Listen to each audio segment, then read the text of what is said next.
Chance encounters can turn into deep experiences. That's been the case for Toronto composer Stephanie Martin. In 2015, years after working as the music director at Calvin Presbyterian Church on Delisle Avenue, she noticed a First World War plaque in honor of a nurse who had been killed just a few months before the end of hostilities.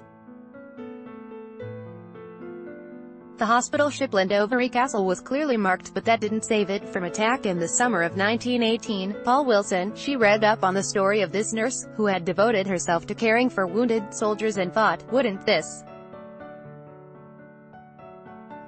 make a great opera? Then I was at a Canada 150 concert last summer and playwright Paul Sufo introduced himself to me and complimented me on my music.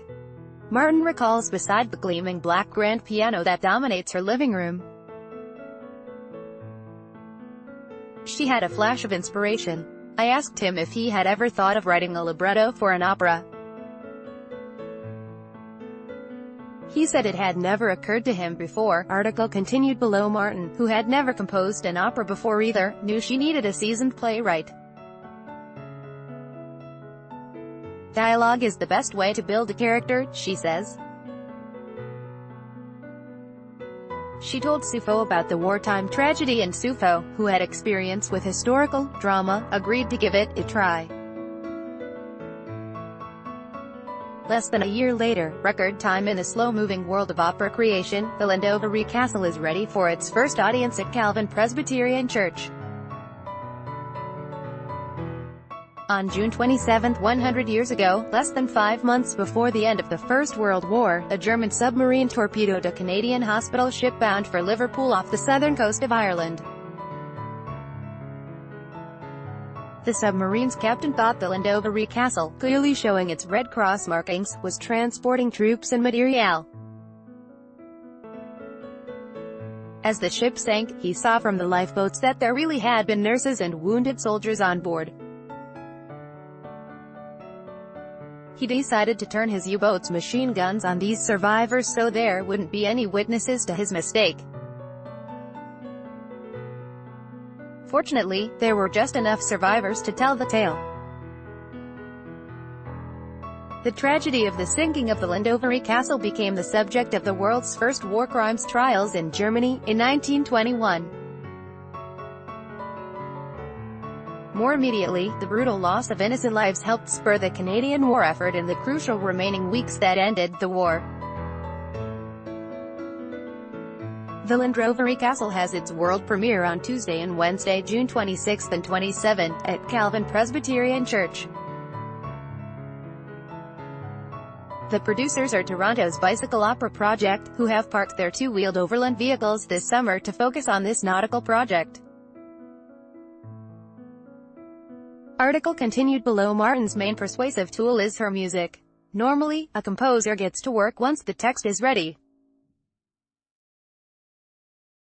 But in this case, I sent Paul a lot of music and I had a libretto by Christmas. Much of Sufo's dialogue was directly inspired by transcripts of the war crimes trial, Martin says. She completed most of the 90-minute score in January. I was in such a happy place, she recalls. I just had to get up and write music all day. The result is, quite simply, gorgeous. The music is tonal, evocative and, best of all, singable.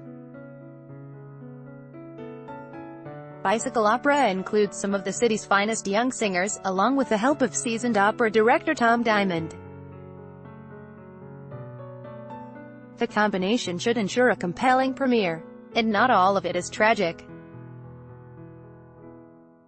Martin describes how they added a comic relief scene that tells the real-life story of a dog who was left dockside by a soldier going off to fight from Algeria. The dog jumped off the dock and swam after the ship, Martin says. The crew rescued the dog, who accompanied his owner to the front. When the soldier was badly injured in battle, he got covered by the churned mud in the trenches and was thought lost. His dog was able to find him in time to be rescued, all that from a random glance at a historical plaque in a church. For more information and tickets, go to the Llandovery Castle's website. Classical music writer John Torrades is supported by the Rubin Institute for Music Criticism, San Francisco Conservatory of Music, and Ann and Gordon Getty Foundation.